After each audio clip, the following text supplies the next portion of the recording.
My boss had no clue I was the one managing all her biggest client accounts. She announced my position was being eliminated to cut costs. I resigned immediately and took every single client with me. Her entire department collapsed. I was sitting in the third row of the conference room when Vanessa Klein announced she was eliminating my position. Not laying me off, not restructuring my role, eliminating it entirely. As if the past 6 years of my work could simply be erased from the organizational chart like a typo in a spreadsheet. She didn't look at me when she said it. She looked at the PowerPoint slide with the new org chart, her manicured finger tracing the boxes that no longer included my name. The slide was titled Operational Efficiency Initiative Q3. My hands went cold. Around me, 23 other employees shifted in their seats, some glancing at me with sympathy, others with relief that it wasn't them. Vanessa kept talking about streamlining workflows and eliminating redundancies, but I stopped listening after she said, "We've determined that the Client Success Coordinator position no longer provides sufficient value to justify the expense." Client Success Coordinator. That's what my title said. What I actually did was manage every single relationship with our top 8 clients, the ones who generated 82% of our annual revenue. But Vanessa didn't know that. She thought I scheduled meetings and sent reminder emails. My name is David Reeves. I'm 34 years old, and I'd spent the last 6 years building the client services department at Meridian Consulting from nothing into a $7 million revenue stream. When I started in 2018, Meridian was a scrappy 12-person firm specializing in tech implementation for mid-sized manufacturing companies. We had 4 clients and inconsistent revenue. Vanessa Klein had just been promoted to VP of Client Services, a department that didn't actually exist yet beyond the title. She hired me as her first employee with a vague job description and a salary of $58,000. "You'll be my right hand," she'd said during the interview. "I need someone who can handle the details while I focus on strategy and growth." I took the job because I needed it. I'd been unemployed for 4 months after my previous company downsized, and my wife was pregnant with our first child. The salary was decent, the benefits were good, and Vanessa seemed competent enough. She had an MBA from Northwestern and 8 years of experience at a Fortune 500 consulting firm. Her resume was impressive. I figured I could learn from her. For the first 6 months, I did learn from her. Vanessa taught me how to structure client contracts, how to identify upsell opportunities, how to navigate internal politics at Meridian. She was smart, strategic, and ruthlessly efficient. But somewhere around month 7, something shifted. Vanessa started delegating more and more of the actual client work to me, while she focused on what she called executive visibility initiatives. That meant speaking at industry conferences, networking at expensive dinners, posting thought leadership articles on LinkedIn. I didn't mind initially. I liked working with clients. I was good at understanding their problems and finding solutions. Our client retention rate went from 62% to 98% in my first year. Revenue grew by 34%. Vanessa got a bonus of $15,000. I got a thank you email and a 3% raise. Still, I told myself it was fine. I was building skills, gaining experience, creating value. The recognition would come eventually. By year 3, I was managing 6 major clients completely independently. Vanessa would occasionally join calls for the first 15 minutes, make some strategic comments, then drop off and leave me to handle the rest. She'd review my work afterward, add her signature to proposals I'd written, and present the results to Meridian's executive team as if she'd done the work herself. I started noticing patterns. Emails I'd drafted would be forwarded to clients with slight rewording and Vanessa's name in the from field. Strategy documents I'd created would appear in presentations she gave to the board with no attribution. When clients called with urgent issues, they called my direct line, not hers. But in every quarterly review, every company newsletter, every client success story Meridian published, Vanessa was the one who got credited. I was mentioned occasionally as part of the team or our coordinator. The word coordinator bothered me more than I wanted to admit. It implied I coordinated things other people did, when in reality, I was doing everything myself. I tried talking to Vanessa about it once, in year 4. We were at an off-site planning meeting at a conference center in Oak Brook.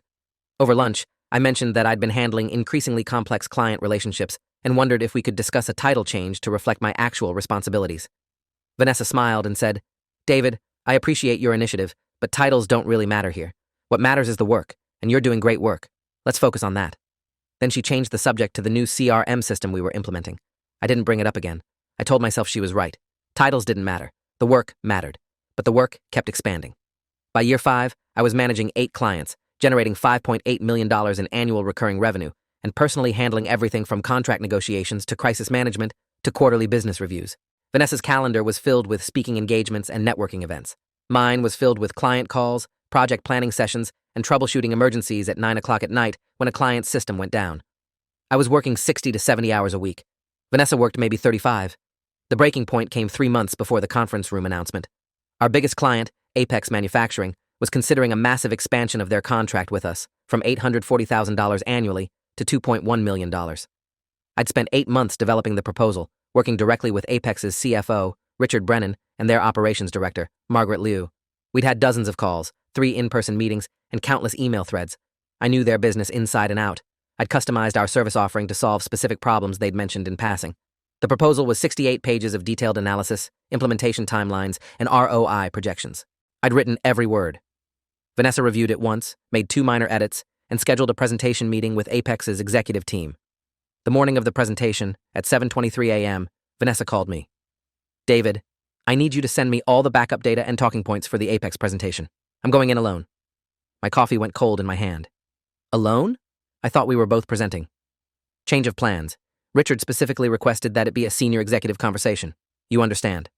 I didn't understand, but I sent her the files anyway.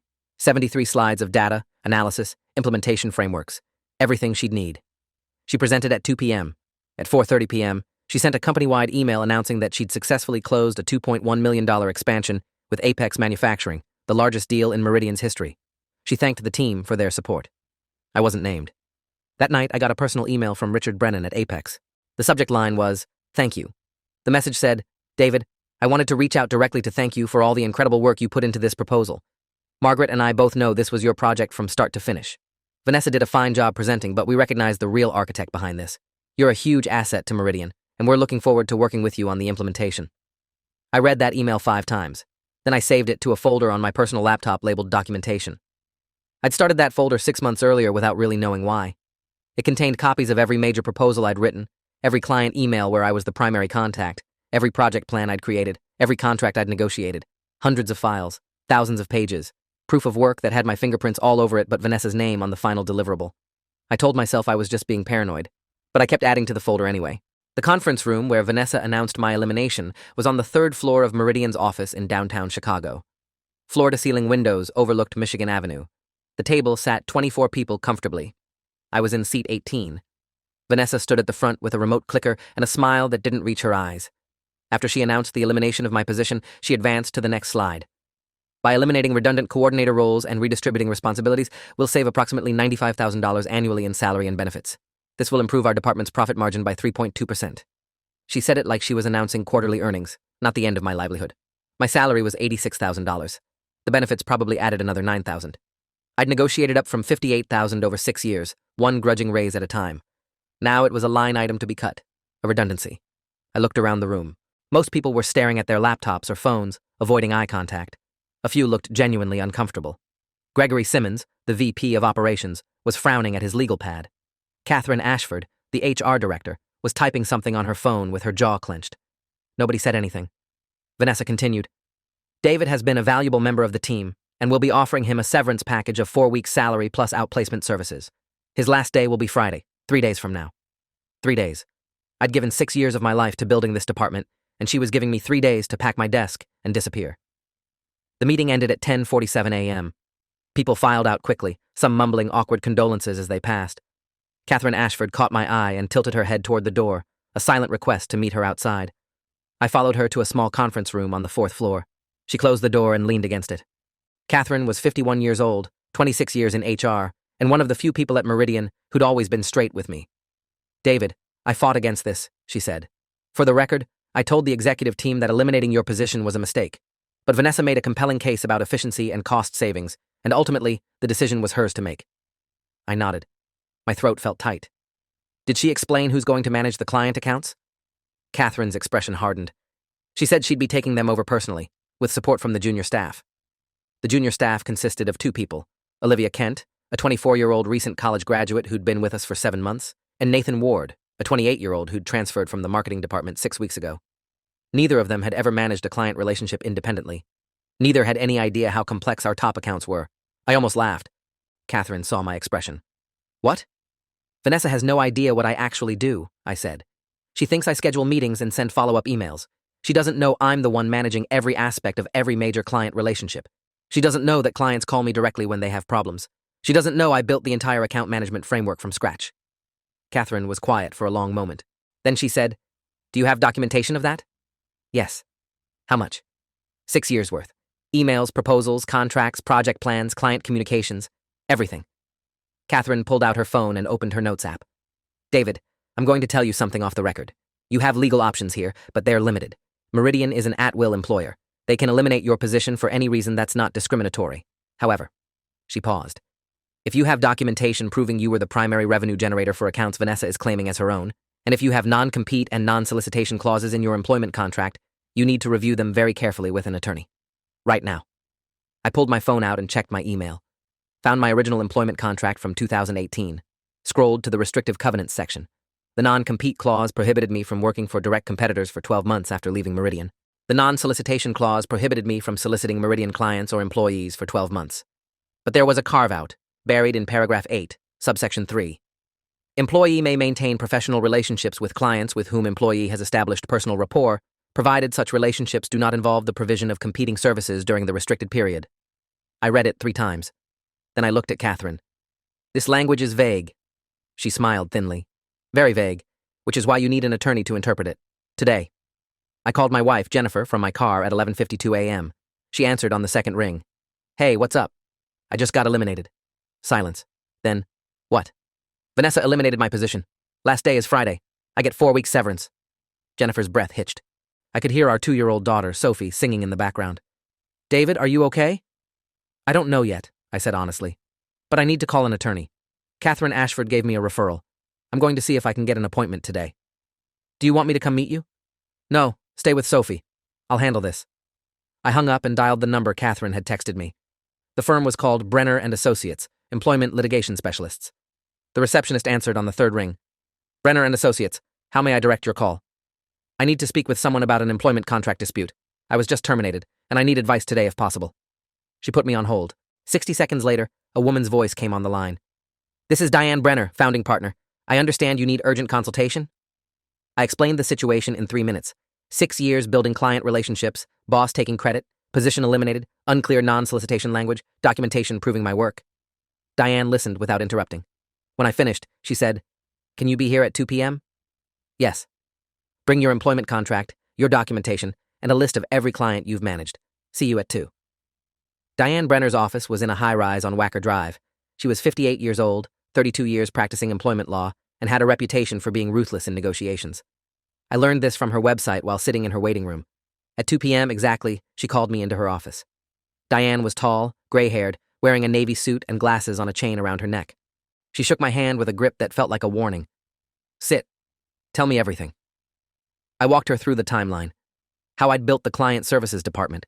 How Vanessa had gradually delegated all the actual work to me while taking credit publicly. How I managed 8 major clients generating $7.2 million annually. How she'd eliminated my position to save money, apparently planning to manage the accounts herself. How I had comprehensive documentation of my work. Diane took notes on a yellow legal pad. When I finished, she said, Show me the documentation. I opened my laptop and pulled up the folder. 1,247 files organized by client and date. Proposals, contracts, email threads, project plans, strategy documents. Diane spent 40 minutes reviewing it. Her expression never changed. Finally, she looked up. David, this is exceptional documentation. You have a clear paper trail proving you were the primary relationship manager for these accounts. Now show me your employment contract. I pulled it up. She read it in 5 minutes, then leaned back in her chair. The non-solicitation clause is poorly drafted. The carve-out for personal rapport is ambiguous enough that you could argue any client you managed falls under it. But here's the reality. If you approach these clients and Meridian finds out, they will sue you. They'll claim you violated the non-solicitation agreement. They'll seek an injunction to stop you from working with those clients.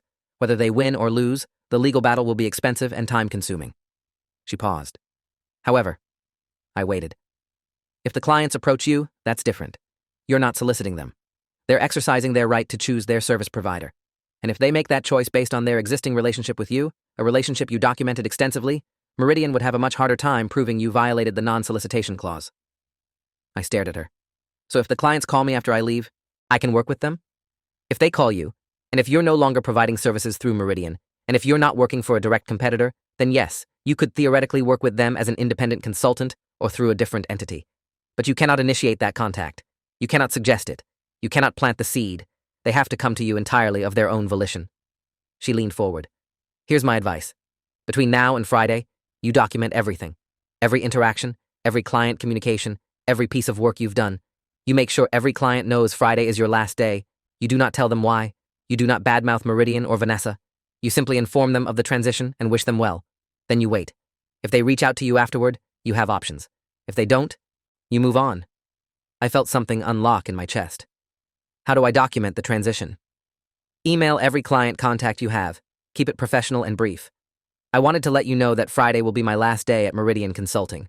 It's been a privilege working with you, and I'm confident the team will continue to serve you well. Please reach out to Vanessa Klein for any future needs. Then you BCC yourself on every email, so you have proof you handled the transition appropriately. Diane stood up. My retainer is $5,000. If this turns into litigation, my hourly rate is $425. Do you want to retain me? I didn't hesitate. Yes. I drove back to the office at 3:30 p.m. My desk was on the 4th floor, an open-plan workspace with low cubicle walls.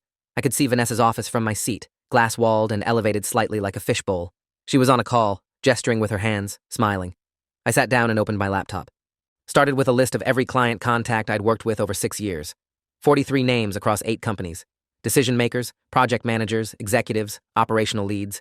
People I'd talked to weekly, sometimes daily. People who trusted me. I wrote individual emails to each of them, kept them short and professional, exactly as Diane had advised. Sent them in batches of 5, spacing them out so it wouldn't look coordinated. By 6 p.m., I'd sent all 43.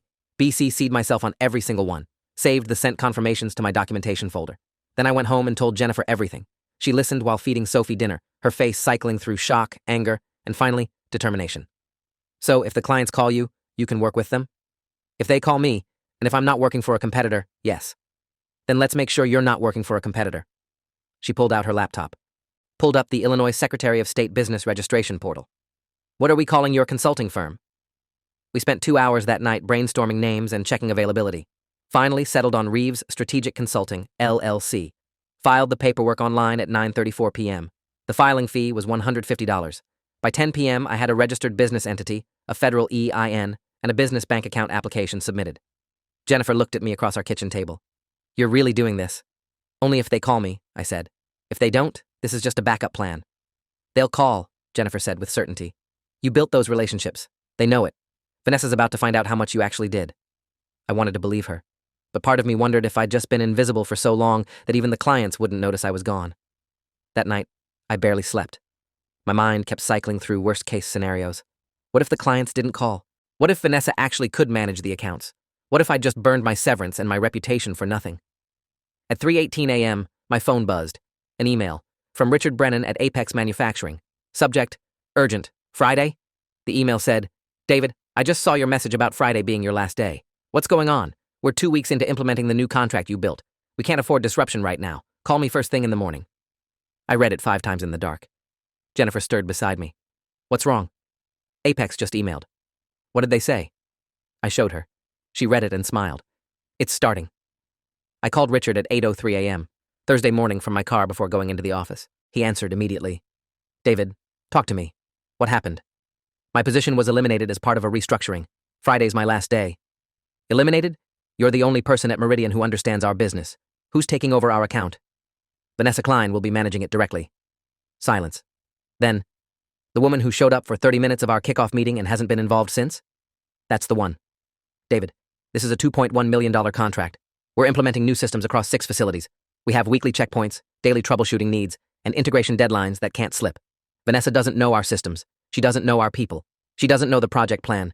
You built all of that. I know. So what are we supposed to do? This was the moment.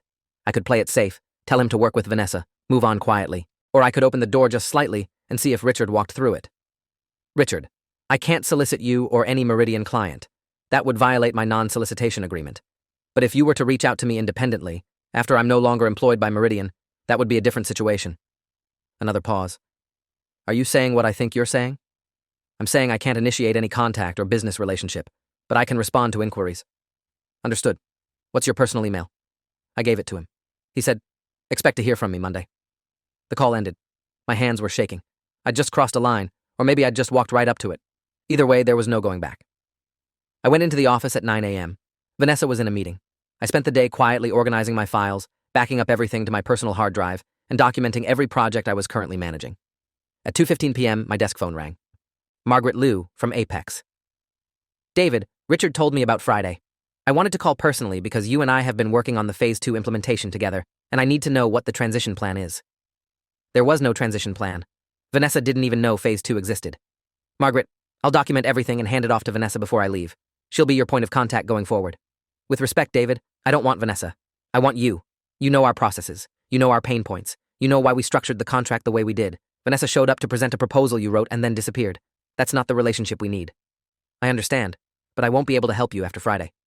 Unless? She let the word hang. Unless you reach out to me independently, outside of Meridian. Give me your personal cell number. I did. Margaret said, You'll hear from me. 3 more calls came that afternoon. 2 more clients, same conversation. By 5 p.m., 5 of my 8 major clients had made it clear they were planning to follow me out the door. I felt lightheaded.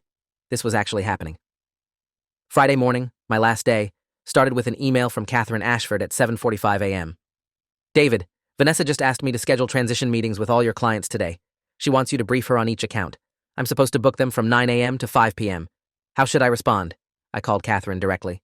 Book them, all of them. I'll do the briefings. Are you sure? Absolutely. The first meeting was at 9 a.m. Vanessa walked in with a leather portfolio and a confident smile. Okay, let's start with Apex. Give me the overview. I pulled up my screen, showed her the contract structure, the implementation timeline, the 6-facility rollout, the weekly checkpoint schedule, the key stakeholders, the escalation protocols. Talked for 45 minutes. Vanessa took notes. At the end, she said, This seems straightforward. I should be able to manage this fine. There are 238 open action items across the 6 facilities. They're all tracked in the project management system. You'll need to review them daily, because any delays cascade across the entire timeline. Her smile faltered. Daily? Yes. Apex's operations team sends updates every morning at 8 a.m. Central Time. You need to respond by 10 a.m., or they escalate to their CFO. Why didn't you tell me this was so hands-on? You never asked.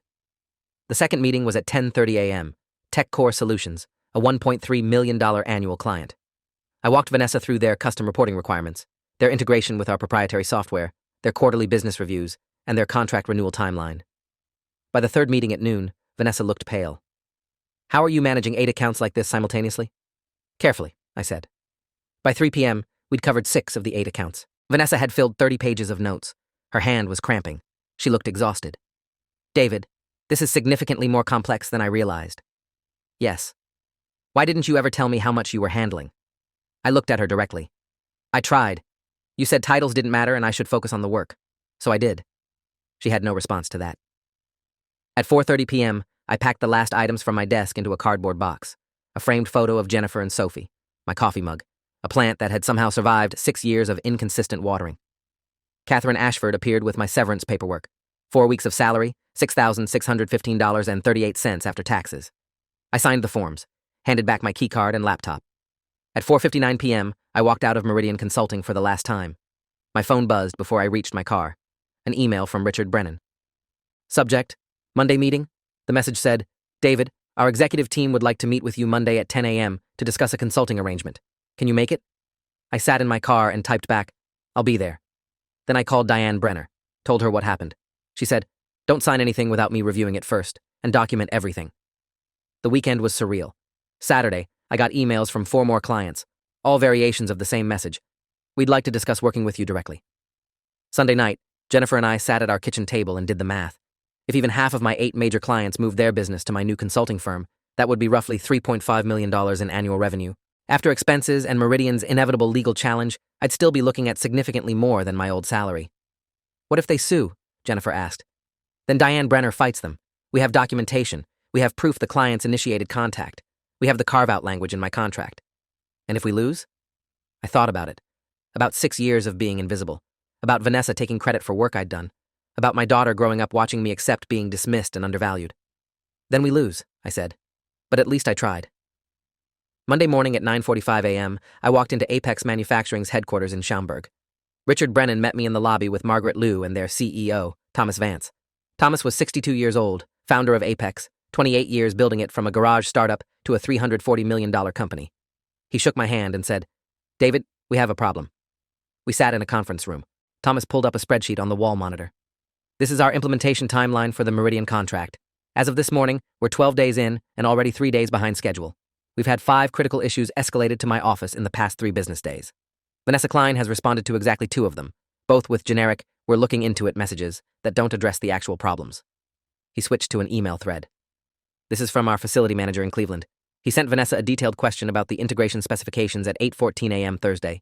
She responded at 4:30 p.m. Friday with a message that makes it clear she didn't read his question. When you were managing this account, average response time was 90 minutes. Richard leaned forward. David, we signed a $2.1 million contract because of you. Because you understood our business, and we trusted you to execute. Vanessa sold us a plan you built, and now she can't deliver it. That's a breach of the value proposition. Margaret added, we've already discussed this with our legal team. We have a 60-day termination clause in the contract. We can exit with written notice if service quality degrades substantially. I'd read their contract. I'd written their contract. I knew the termination clause. You want to terminate Meridian and move the project to me? Yes, Thomas said. Can you handle it? I thought about the implementation plan. 6 facilities, 238 open action items, daily checkpoints, integration deadlines. I'd built it. I knew every detail. Yes. But you need to understand what will happen when you terminate. Meridian will lose their biggest client. Vanessa's department revenue will drop by 30% overnight. They will absolutely blame me and claim I violated my non-solicitation agreement. This will get ugly. Richard smiled. Let it get ugly. We're the client. We have the right to choose our service provider. If Meridian can't deliver quality service, that's their problem, not yours. Thomas slid a folder across the table. Here's our offer. We're terminating Meridian effective 14 days from today. We're hiring Reeves Strategic Consulting to complete the project under a new contract. $2.1 million for the full implementation. Same scope, same timeline. Payment terms net 30. Contract starts the day after Meridian termination is complete. I opened the folder. Read the contract. It was nearly identical to the Meridian version, just with my company name instead. I need my attorney to review this. Of course. We need your answer by Wednesday. I shook hands with all 3 of them and left. Called Diane Brenner from my car. Sent her the contract via email. She called back in 40 minutes. David, this contract is solid. My only concern is the timing. If Apex terminates Meridian and immediately hires you, Meridian will argue that proves you solicited them. I didn't solicit them. They called me. I believe you. But Meridian won't. They'll claim the timing is too convenient, that you must have encouraged them somehow. So what do? You accept the contract. You document every communication proving Apex initiated contact, and you prepare for litigation. I signed the contract Wednesday morning. Thursday at 11:22 a.m., Apex Manufacturing sent their termination notice to Meridian Consulting. I know the exact time because Vanessa called me at 11:34 a.m., 12 minutes later. I didn't answer. She left a voicemail. Her voice was shaking with rage. David, I know what you did. Apex just terminated their contract, and I know you're behind it. You violated your non-solicitation agreement, and I will personally ensure you are sued into bankruptcy. You are finished in this industry. I saved the voicemail, forwarded it to Diane Brenner. She called me back immediately. That's harassment and a threat. I'm sending Vanessa a cease and desist letter today.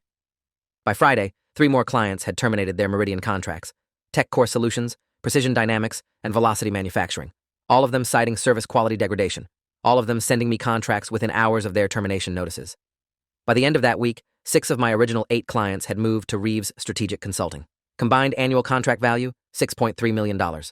Meridian's client services department had gone from $7.2 million in annual revenue to $900,000 in 5 business days. Vanessa Klein's department had effectively collapsed. Monday morning, I got served with legal papers. Meridian Consulting was suing me for tortious interference, breach of non-solicitation agreement, and misappropriation of trade secrets. They were seeking $5 million in damages and a permanent injunction preventing me from working with any former Meridian clients. Diane Brenner reviewed the complaint and laughed. Actually laughed. This is one of the weakest complaints I've ever seen. They're alleging you solicited clients but providing 0 evidence. They're claiming trade secrets but can't identify what secrets you supposedly stole. And they're demanding $5 million in damages when they can't prove any actual damages beyond losing clients who had the legal right to terminate. So what happens now? Now we file a motion to dismiss on grounds of insufficient evidence, and we prepare a counterclaim for wrongful termination, wage theft for unpaid overtime, and defamation based on Vanessa's voicemail. Wage theft? David, you were working 60 to 70 hours per week on a salary that should have qualified you for overtime under Illinois law. We can argue you were misclassified as exempt. Meridian owes you approximately $180,000 in back overtime pay for the past 3 years alone. Can we win that? Oh yes. The litigation process moved faster than I expected. Diane filed our motion to dismiss and counterclaim within 2 weeks. Meridian's attorneys filed a response. We went back and forth with depositions, document requests, and discovery for 3 months. During that time, my business grew. The 6 major clients I'd brought over were thriving. Response times averaged 45 minutes. Implementation timelines were ahead of schedule. Client satisfaction scores were the highest they'd been in years. I hired 2 employees, Rachel Kim, a project manager with 8 years of experience, and Dennis Kowalski, a client success specialist who'd worked at a competing firm. Between the 3 of us, we managed the workload smoothly. Revenue in my first quarter was $1.6 million, After salaries, expenses, and taxes, I personally took home $210,000, more than double my annual salary at Meridian. Meanwhile, Meridian was hemorrhaging. According to Catherine Ashford, who reached out to me confidentially, Vanessa's department had lost 2 more clients beyond the 6 who'd followed me. The remaining staff had quit. Olivia Kent had resigned after 2 weeks of being overwhelmed by client demands she wasn't trained to handle. Nathan Ward had transferred back to marketing. Vanessa was trying to manage everything herself and failing spectacularly. The breakthrough in litigation came during Vanessa's deposition. Diane Brenner questioned her for 6 hours. The transcript was 247 pages. On page 184, Diane asked, "Ms. Klein, can you identify which specific services David Reeves provided that you considered redundant?" Vanessa answered, "He coordinated client communications and scheduled meetings." "Did he do anything beyond that?" "He assisted with some project administration." "Did he manage client relationships independently?" "No, I managed the relationships. He supported my work." Diane pulled out a document. "This is an email from Richard Brennan at Apex Manufacturing to David Reeves dated March 15, 2024. It says, and I quote, 'David, thanks for the quick turnaround on the Phase 2 specifications. You're the only person at Meridian who understands our systems well enough to make this work. Let's schedule a call this week to review the next steps.' Do you see that email?" "Yes." "Did you know about this email when it was sent?" "No." "Did David Reeves copy you on client communications?" "Not always. In fact, Discovery has revealed 847 emails between David Reeves and various clients over a 3-year period. You were copied on 82 of them. That's 4.4%. Does that sound like someone supporting your work, or someone managing relationships independently?" Vanessa's attorney objected, but the damage was done. The deposition continued. Diane asked, "Ms. Klein, when Apex Manufacturing terminated their contract with Meridian, you left a voicemail for David Reeves stating, 'I will personally ensure you are sued into bankruptcy.' Do you recall that?" "I was upset." "Did you consider that statement to be a professional communication?" "I was angry because he'd stolen our clients."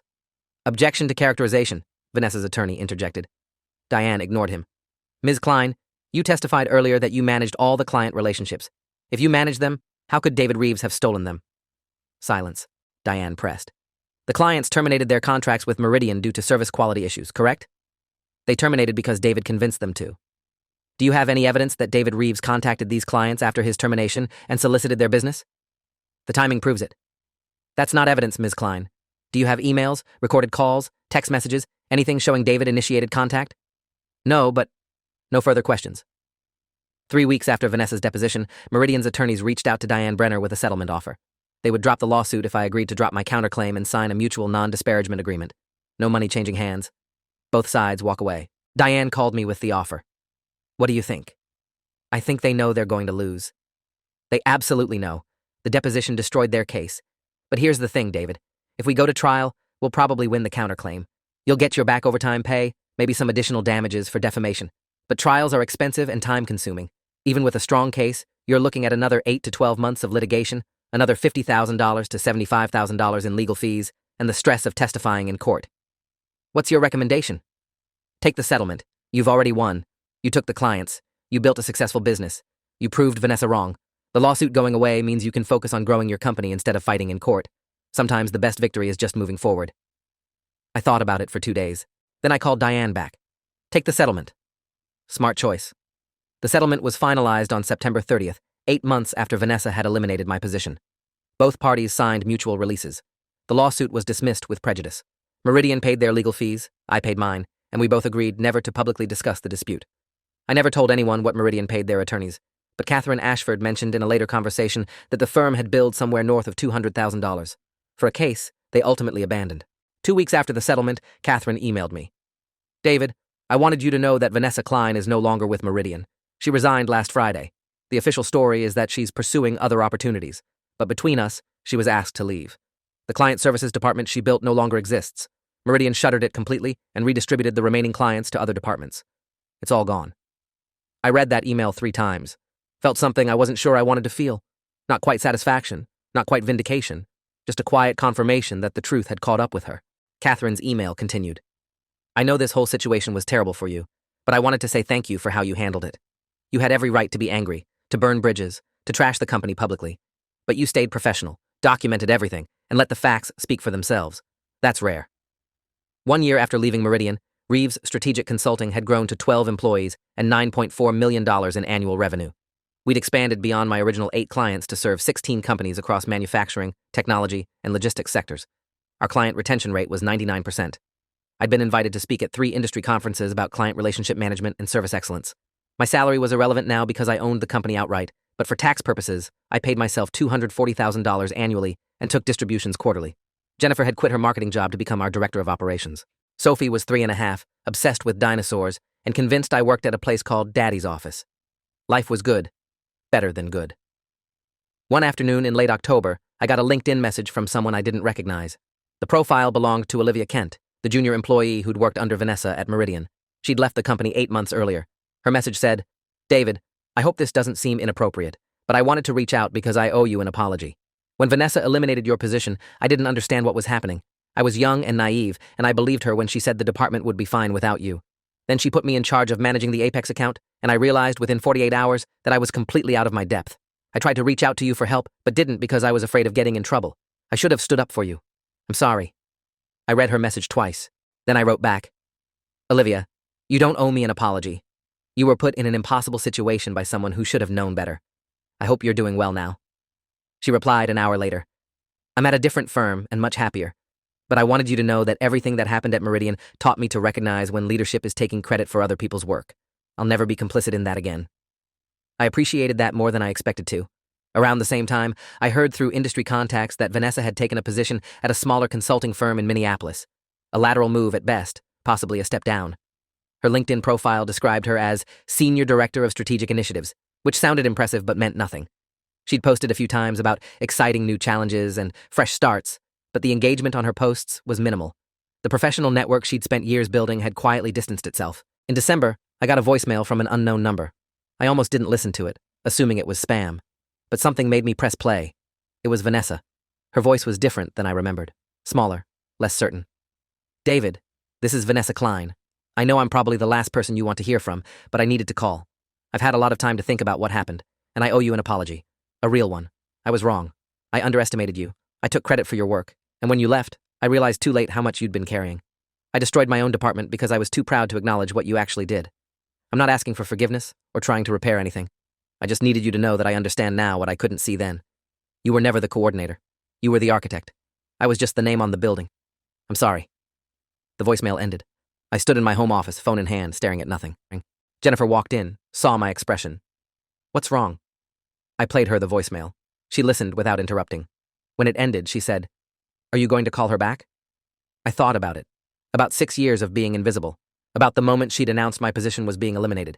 About Catherine Ashford's email saying Vanessa had been forced out. About the settlement. About the business I'd built. About everything that had changed because she'd finally pushed me far enough to push back. "No," I said. "I don't think I am." "Why not?" "Because accepting her apology would mean I needed it. And I don't. She lost everything because she didn't value what I contributed until it was gone. That's not something I did to her. That's something she did to herself. I don't owe her closure." Jennifer nodded. "What are you going to do with the voicemail?" I deleted it. Didn't save it, didn't forward it to Diane Brenner, didn't add it to my documentation folder. Just deleted it and moved on. Because here's what I finally understood. You can spend years making yourself indispensable to people who treat you as disposable. You can document every achievement, track every contribution, prove every bit of value you create. But at some point, the only proof that matters is what you build when you stop waiting for someone else to recognize what you're worth. Vanessa thought she was cutting costs when she eliminated my position. She was actually cutting the foundation holding her entire department together. She thought the clients were loyal to Meridian. They were loyal to the person who actually solved their problems. She thought I was replaceable. I thought so too, for a long time. Then she tried to replace me and discovered what I'd known all along. I wasn't the coordinator. I was the person who made everything work. 3 years after leaving Meridian, Reeves Strategic Consulting is on track to hit $18 million in annual revenue. We employ 32 people across 4 offices. We're adding new clients monthly. Industry publications have profiled us as one of the fastest-growing consulting firms in the Midwest. I've been asked to guest lecture at 2 business schools about client relationship management. Sophie is 6 now, starting 1st grade, and she tells people her dad helps companies solve problems. That's exactly what I do. Last month, I ran into Gregory Simmons, the former VP of operations at Meridian, at a conference in Boston. He recognized me immediately, came over with a drink in his hand and a sheepish smile. "David Reeves, I heard you've done quite well for yourself. Can't complain. Listen, I wanted to apologize for not speaking up when Vanessa eliminated your position. I should have fought for you. I knew you were the one doing the work. Water under the bridge, Gregory. He shook his head. No, seriously. I watched that whole department implode in real time after you left. It was like watching a building collapse in slow motion. Vanessa lasted 6 more months before the board forced her out. The rest of us spent a year trying to figure out where all that revenue went. Turns out it didn't go anywhere. It just followed you. I didn't know what to say to that. Gregory continued. For what it's worth, Meridian learned an expensive lesson about the difference between who gets credit and who does the work. We've completely restructured how we evaluate contributions now. Your situation was a case study in our leadership training. Glad something good came from it. More than something. You proved that the person who actually delivers value will always win eventually. Vanessa had the title and the visibility, but you had the relationships and the competence. When it came down to it, the clients chose competence. We talked for a few more minutes, exchanged business cards, and parted ways. I thought about that conversation for days afterward, about how Meridian had turned my departure into a cautionary tale, about how Vanessa had become the example of what not to do, about how I'd gone from being invisible to being impossible to ignore. The truth is, I don't think about Meridian much anymore. I don't think about Vanessa or the lawsuit or any of it. I'm too busy building something that's entirely mine, something where the people who do the work get the credit and the compensation they deserve. Sometimes Jennifer asks me if I would have left Meridian if Vanessa hadn't eliminated my position. If I would have ever had the courage to start my own company if she hadn't forced my hand. I always tell her the same thing. Probably not. I was comfortable being undervalued because comfort is seductive and change is terrifying. Vanessa gave me a gift when she eliminated my position. She freed me from the delusion that staying quiet and working hard would eventually lead to recognition. She showed me that some people will never see your value until you take it somewhere else. The fear I saw in her eyes that first week, when client after client terminated their contracts, wasn't fear of losing revenue. It was fear of being exposed, fear that everyone would finally see she'd been taking credit for someone else's work all along. She wasn't afraid of me. She was afraid of the truth. If you made it this far, hit like, you've earned it.